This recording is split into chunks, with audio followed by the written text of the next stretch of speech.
এখন গরুমারা ফরেস্টের মধ্যে দিয়ে এই জার্নিটা করব, আর আমি চেষ্টা করব এটা পুরোপুরি তোমাদেরকে র ভিডিওটা দেখানোর।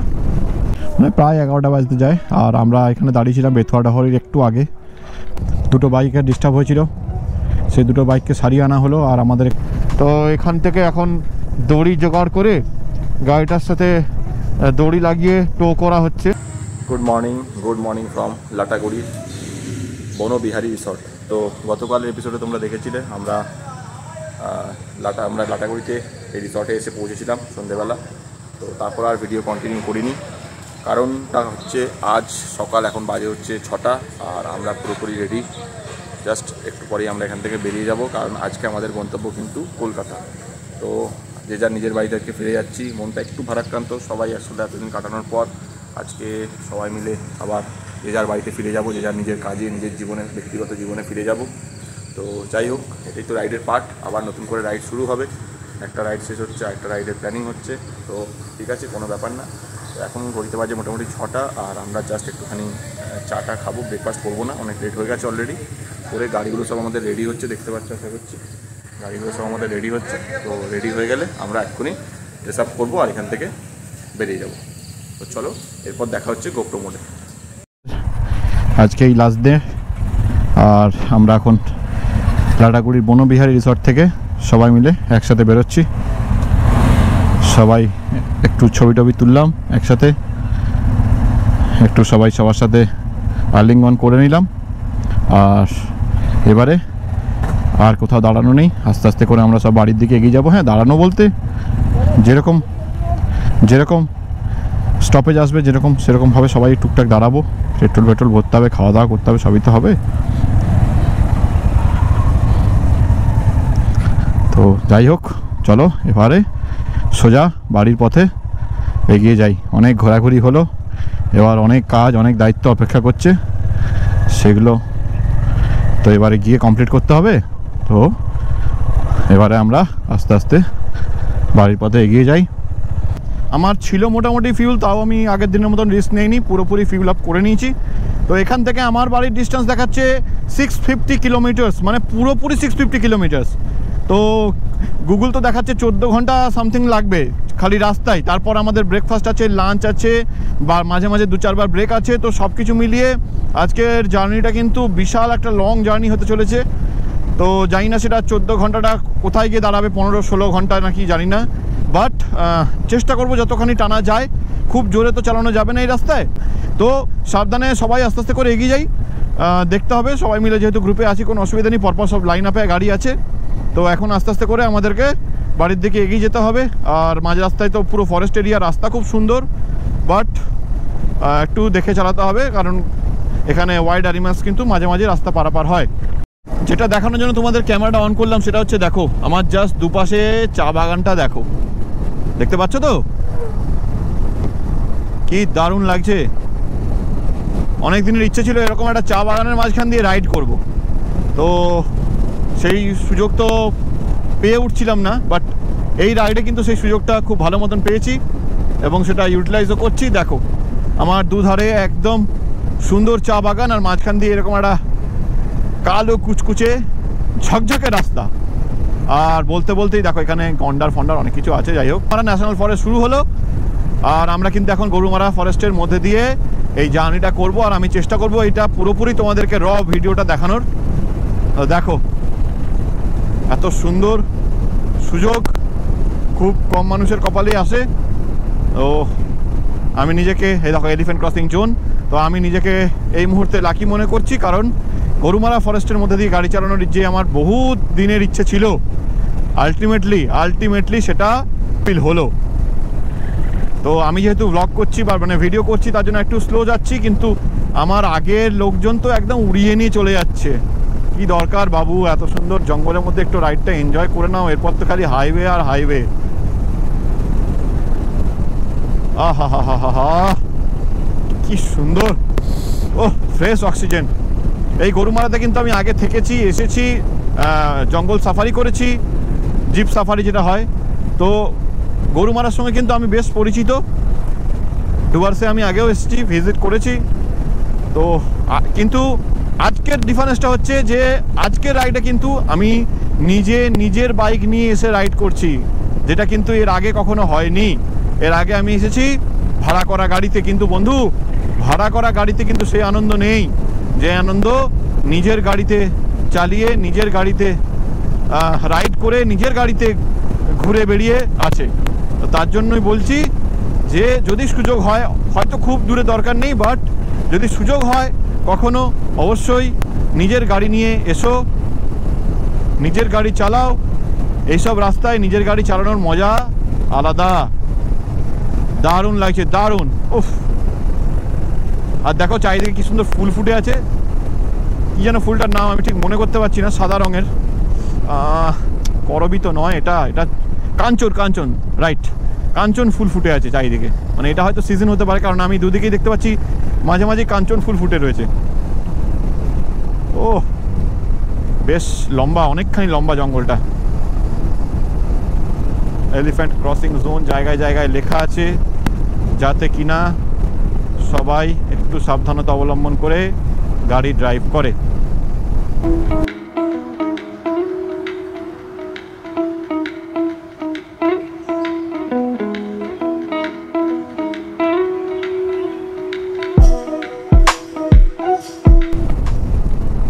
এই দেখো সব এগুলো কিন্তু সব সাফারির গাড়ি, সাফারির টাইমিং হয়ে গেছে, তাই সাফারির গাড়ি কিন্তু বেরিয়ে গেছে। এগুলো সব সাফারি করতে যাচ্ছে, জঙ্গল সাফারি, যেটা সেটা হতে পারে গরুমারা বা জলদাপাড়া, যে কোনো জায়গায় হতে পারে, বাট এরা হচ্ছে সব সাফারি করতে যাচ্ছে।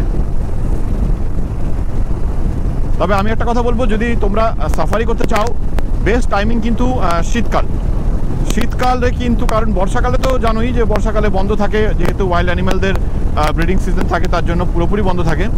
বাট বর্ষার পরে যে সময়টা হয় না, পুজোর সময়টা, ওই সময়টা কিন্তু পাবলিকের ভিড়টা বেশি থাকে, কিন্তু ওই সময় কিন্তু অতখানি অ্যানিমেলস লোকেট করা যায় না। বাট শীতকালটা কিন্তু খুব সুন্দর অ্যানিমেল লোকেট করার জন্য। তবে শীতকালের মধ্যে একটা ব্যাপার আছে, শীতকালে কিন্তু অবশ্যই একটা চেষ্টা করবে এরকম বেলার দিকে না এসে, না যদি তোমরা সাফারিটা একদম আর্লি মর্নিং করতে পারো, অথবা একদম মানে লেট ইভিনিং, মানে একদম সূর্য অস্ত যাওয়ার আগে যেটা হয় না, লাস্টের দিকে 3টে বা 4টের দিকে যে সাফারিটা হয়, এই দুটো সাফারি কিন্তু সবচেয়ে ফ্রুটফুল হয়, কারণ এই দুটো সাফারিতে কিন্তু সবচেয়ে বেশি ওয়াইল্ড অ্যানিম্যাল স্পট করা যায়। ডুয়ার্সে এসছি আর নদী দেখাবো না, এটা হতে পারে? তো এটা কি নদী আমি জানতাম না, তো দেখলাম একটা জায়গায় লেখা আছে ধরলা। এবার আমি রাইট কিনা জানি না, তোমরা আমাকে জানিও কমেন্ট করে। রাস্তাটা ডান দিকে, রাস্তাটা উদলাবাড়ি চলে যাচ্ছে, আর আমরা এগিয়ে যাচ্ছি আমবাড়ির দিকে। আর ক্যানাল রোডটা ক্রস করার পরেই কিন্তু এই কানেক্টরটা আসবে, এখান থেকে কিন্তু তোমরা সোজা নেবে, ডান দিক নেবে না, উদলাবাড়ির দিকে যাবে না। আর সামনে আবার পাহাড় দেখা শুরু হয়ে গেছে, আমি জানি না গোপ্রোতে আসছে কিনা, বাট আমরা তো খালি চোখে দেখতে পাচ্ছি। তো এই পাহাড়েই কিন্তু গত লাস্ট 6টা দিন আমরা খুব আনন্দ করলাম, অনেক কিছু, অনেক রাইড হলো, অনেক এক্সপ্লোর করলাম, অনেক অ্যাডভেঞ্চার হলো। আর এখন কিন্তু আমরা সেই পাহাড়ের থেকে অনেক নিচে নেমে গেছি। পাহাড়ে কিন্তু আর এখন উঠবো না, পাহাড়কে আমরা বাইপাস করে শিলিগুড়ি হয়ে এগিয়ে যাব কলকাতার দিকে। দেখতে পাচ্ছ board, welcome to Teesta barrage. আমরা তিস্তা ব্যারেজ পৌঁছে গেলাম। তো তিস্তা ব্যারেজটা ক্রস করি কিন্তু গাজল ডোবা।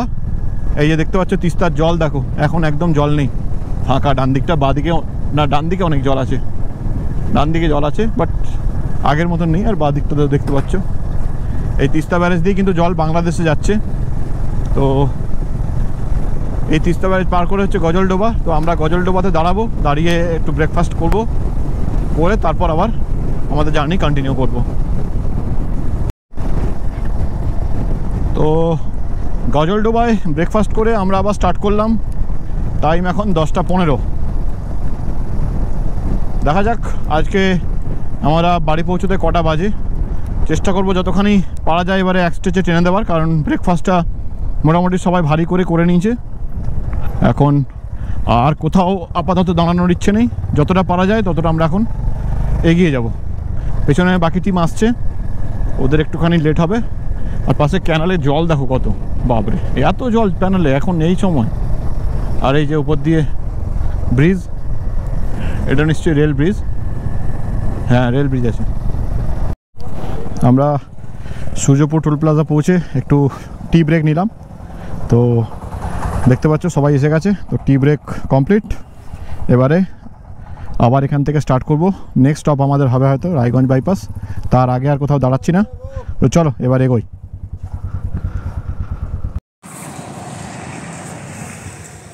আমরা সবে রায়গঞ্জ ফারাক্কা টোল ক্রস করলাম, আর এখান থেকে এখনও আমার বাড়ি দেখাচ্ছে 360 কিলোমিটার। তো সময় তো অনেকটাই লাগবে, লাঞ্চ এখনও হয়নি আমাদের। একটু আগে দাঁড়িয়েছিলাম সূর্যপুর টোলের কাছে, দাঁড়িয়ে একটু চা কফি এসব খেলাম।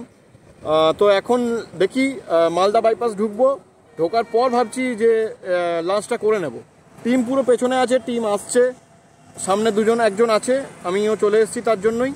তো আসুক, টিমের জন্য একটু ওয়েট করছি এখানে বসে। আর টিম আসার পরে তারপর আমরা একসাথে মিট করে তারপর লাঞ্চটা করে নেব। তো দেখা যাক, এখন অবধি তো মোটামুটি ভালোই টানছি, দেখা যাক। ইচ্ছা আছে ফারাক্কাটা ক্রস করে যাব বিকেলের মধ্যে, তারপর অন্ধকার হয়ে যাবে, তখন তো আবার হাইওয়েতে তখন স্পিডটা একটু লো মেনটেন করতে হবে। তো দেখা যাক এখন কতখানি এগিয়ে যাওয়া যায়। তো বন্ধুরা, এখন বিকেল 4:15 বাজে, আর আমরা পৌঁছে গেছি ফারাক্কা ব্রিজ। ফারাক্কা ব্যারেজের উপর দিয়ে আমরা যাচ্ছি, আর বাঁ দিকে দেখো একটা খুব সুন্দর সানসেট হচ্ছে। সূর্যের কালার এখন একদম পাকা কমলা লেবুর মতন অরেঞ্জ। আর লাঞ্চ আমাদের এখনও হয়নি, তো ফারাক্কা ব্যারেজ পার করার পর আমরা ভাবছি লাঞ্চটা অবশ্যই করে নেব। ঘড়িতে বাজে 4:20, আর আমরা এখন এসে পৌঁছেছি জাস্ট ফারাক্কা ব্যারেজটা ক্রস করি পথের সাথী হোটেল অ্যান্ড রেস্টুরেন্ট। ঠিক আছে, পথের সাথী হোটেল অ্যান্ড রেস্টুরেন্ট দেখতে পাচ্ছ। তো আমরা এইখানে জাস্ট এসে উপস্থিত হলাম। এখন লাঞ্চের টাইম তো পার হয়ে গেছে, তবু লাঞ্চ যেহেতু হয়নি তাই কিছু খেতে তো হবে আমাদেরকে, কারণ না খেলে এনার্জি আসবে না, আর এনার্জি না এলে এখনও প্রায় 300 কিলোমিটার রাইড বাকি আছে। তো তার জন্য আমরা এখন হালকা করে কিছু স্ন্যাক্স খাবো, খেয়ে তারপর একটু রেস্ট নিয়ে আবার বাকি রাস্তাটা কভার করার জন্য আমরা বেরিয়ে পড়ব। তো চলো ভেতরে যাই আর দেখি কি পাওয়া যাচ্ছে। আজ এখন 7:10, আমরা এখানে পৌঁছেছিলাম 4:50, আর এখন বাজে 7:10, মানে প্রায় 2 ঘন্টা 20 মিনিট মতন আমরা এখানে কাটালাম। কারণ অনেক কিছুই আছে, দুটো বাইকের ডিস্টার্ব হয়েছিল, সেই দুটো বাইককে সারিয়ে আনা হলো। আর আমাদের এখানে খাওয়া দাওয়া করতে অনেক দেরি হয়ে গেল, কারণ খাবার রেডি ছিল না, রেডি করে দিতে অনেক দেরি। এখন ফারাক্কা থেকে আমরা স্টার্ট করছি সবে, ঘড়িতে বাজে 7:11। তো চলো, কিছু করার নেই, লেট যখন হয়ে গেছে এবারে সুস্থভাবে সাবধানে বাড়ি ফেরাটাই হচ্ছে আমাদের একমাত্র উদ্দেশ্য। তো চলো লেট না করে আমরা বেরিয়ে পড়ি এবার।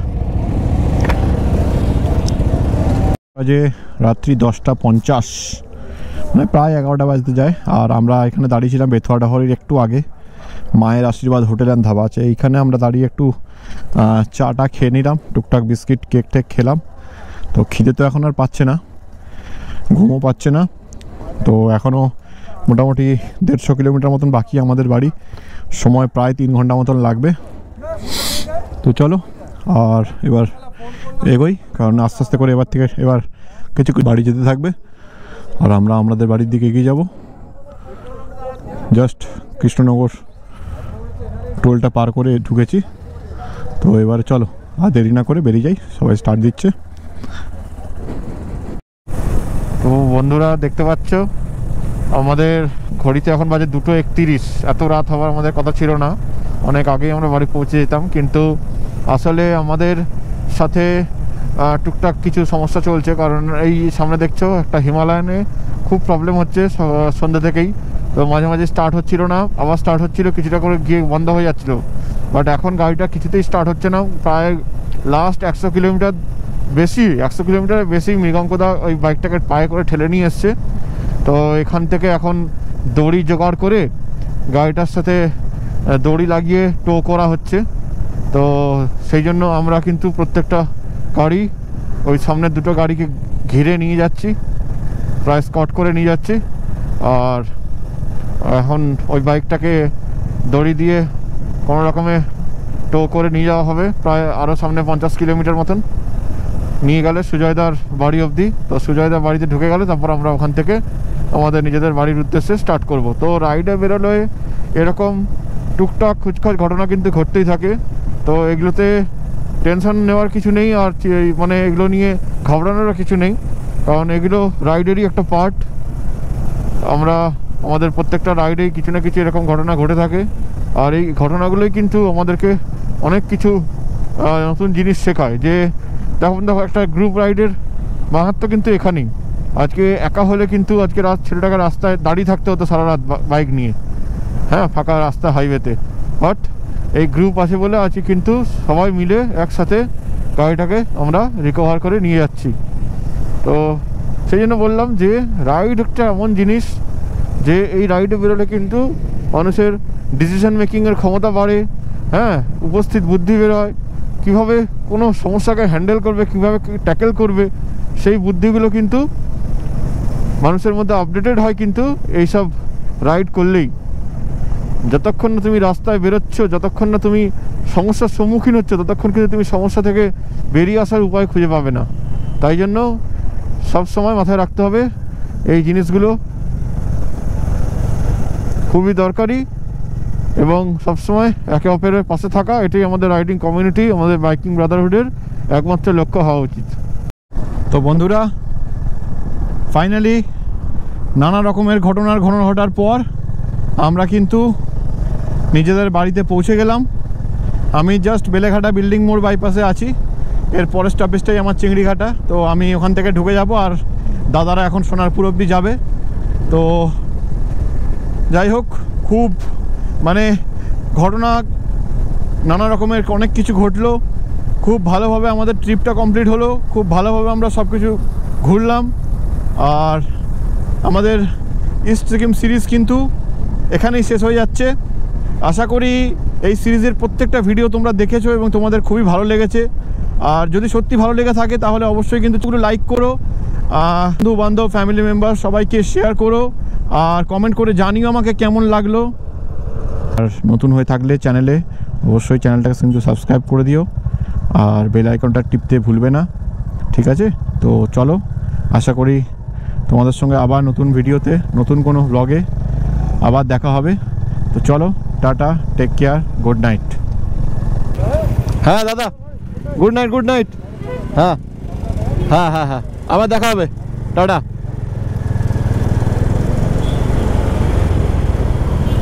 দাদা বাই।